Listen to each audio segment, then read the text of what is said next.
On December 15, 1994, Joanne Katranak and her 3-month-old son Alex went missing in Catasauqua, Pennsylvania, about 60 miles north of Philadelphia. The disappearance of the young mother and her baby made daily headlines in the Lehigh Valley. We were in the Outer Banks and we saw an episode on a billboard. The billboard that changed my life.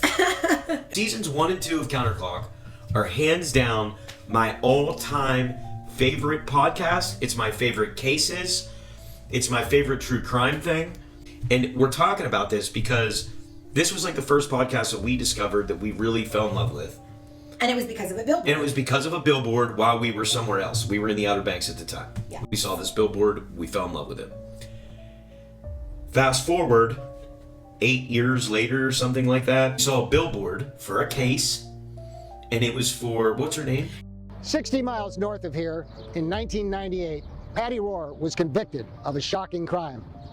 Was justice established in her case?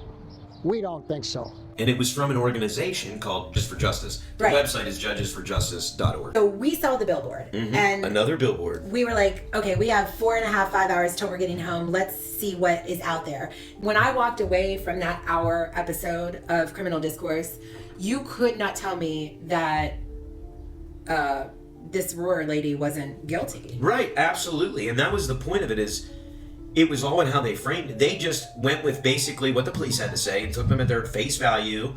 Our question was, there's no way that these judges associated themselves with a case and were fighting so hard that they're taking out billboards and everything else if there isn't something to go off of. Correct. Logical discernment kicks in.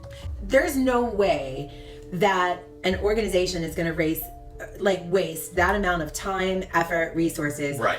If there wasn't some plausibility in the wrongful conviction, right? So we were like, okay, let's just go to the source. 2.5 years after the crime, a woman named Patty Rohr was arrested at her North Carolina home, torn away from her crying 18-month-old daughter, and taken to Pennsylvania.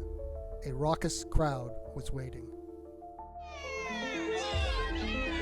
A crowd of about 70 onlookers yelled and taunted Rohr. It was just a lynch mob type situation. Baby killer, murderer.